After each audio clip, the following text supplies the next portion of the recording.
So Josh works at my former employer, USAA, and he does geospatial coding and development there and other things. So he's going to share with us about that. Yep. Can everyone hear me all right? Yeah. Good deal. All right. We'll see how this auto advance goes. It might be a complete fiasco, but that's the best part. Let's do it. All right. So I'm Josh Vernon. Select handle is JVenom. I'm a software developer at USAA. And I'm here to talk about geospatial software development, pretty much what I've been doing my whole career, all 5 years of it. So what do I mean by geospatial? Basically anything having to do with locations on the Earth, and more importantly, data or analysis to kind of solve some sort of problem. Another term you'll hear called is GIS, or Geographic Information Systems. So these are some examples of GIS, geospatial questions. Not going to go through all of them. You can read them yourselves later. Oh no. The last one is awesome though. Geofencing. Good stuff.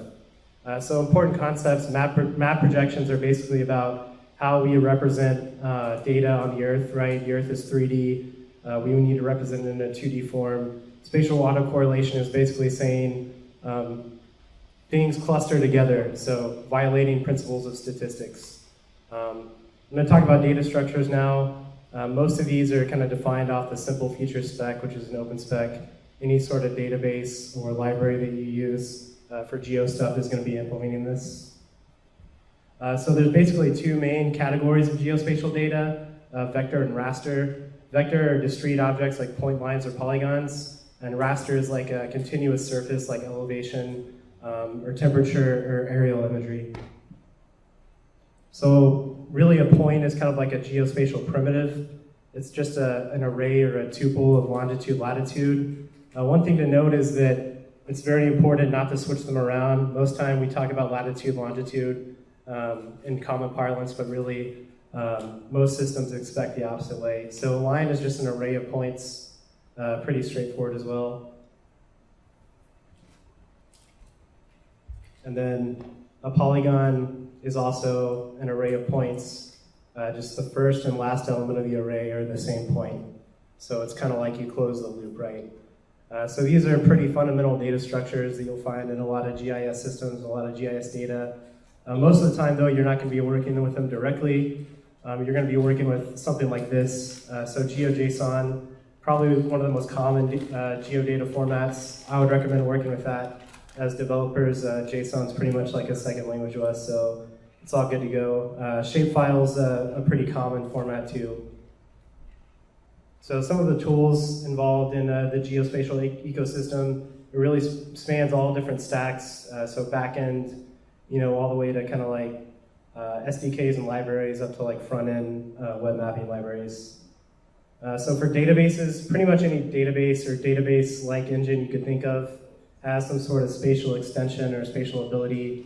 PostGIS, which is an extension to PostgreSQL, is pretty much the most common one. But even like NoSQL and Elastic have geodata types as well. So most of these core libraries, there's a lot of them here, many, many more than what I listed. Many of them are developed in low-level languages like C or C++, but there's other tools that are built on top of them, like Fiona and Shapely, or ones in Python that are really easy to use. So for creating web maps on the front end, I definitely recommend to go with Leaflet if you're just trying to like put points on a map. It's definitely going to be the least amount of work to get started. It's very lightweight.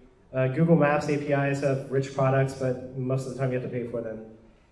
Platforms, so these kind of give you everything out of the box. So like data storage, web services to hook into the data, a front end, to kind of WYSIWYG editor to create maps. ArcGIS is one that's like very common. New trends in the field. So there's some pretty cool stuff going on with like image recognition, like taking aerial imagery and using ML models to detect if there's like hurricane damage, things like that. And also autonomous vehicles and telematics. These are some more resources if you want to go check out any of these further, especially that second bullet point. It basically is just a document with a list of like all different kinds of geospatial libraries and tools categorized by language or what they do. So I'll tell you a little bit. If you want to take anything out of my talk, it's never switch the latitude and longitude around. So our transaction monitoring system came up and said that there's a transaction in North Korea. And when you work in financial services, it's kind of like a no-no because there's all kinds of sanctions and stuff against them. Turns out some older versions of Android just like get the longitude coordinate wrong. I guess it like took off the minus sign on the longitude coordinate. So the guy was like really in Lake Tahoe, but it was saying he was in the middle of Pyongyang because they're at like the same latitude. So that's the most common mistake I see new geo developers make is like switching them around. And in this case, it was a fault of like the Android SDK, but just don't make that mistake.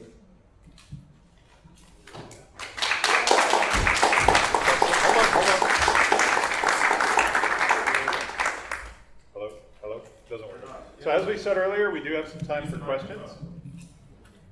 So right here, we're gonna, does anyone have a question for go ahead. Yes.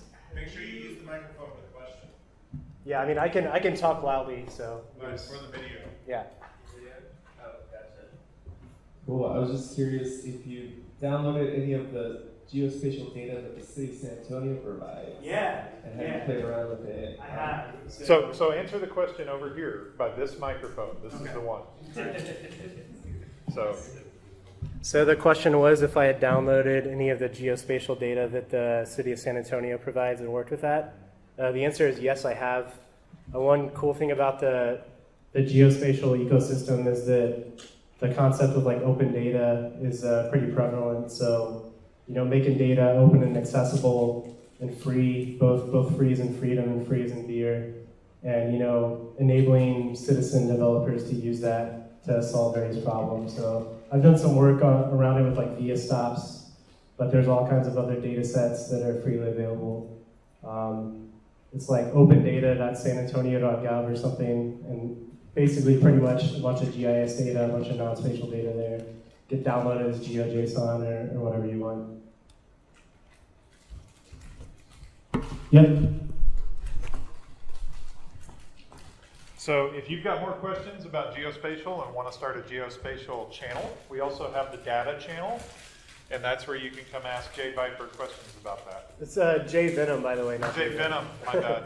So Josh, what are the applications that USAA Yep. requires for geospatial? Is it ATM locations only, or? That's one of them, so there's lots of things. Asked specifically what are the applications that USAA or financial services would use for geospatial data. I'm probably a pretty poor person to answer that question because most of my job is administering the environment and developing the kind of infrastructure that lets folks that are a lot smarter than I am answer those types of questions. We use it pretty heavily in our insurance and bank for different things around like catastrophes and claims. Site selection for things like where do we put an ATM, and like many, many more use cases that I can't think of. There's a lot of like really neat things that Fraud detection. fraud detection as well, yeah. So lots of neat things that people are using it for. It's definitely a growing area.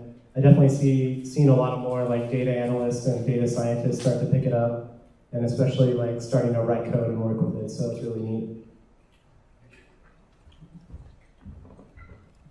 Thank you, Josh. Welcome.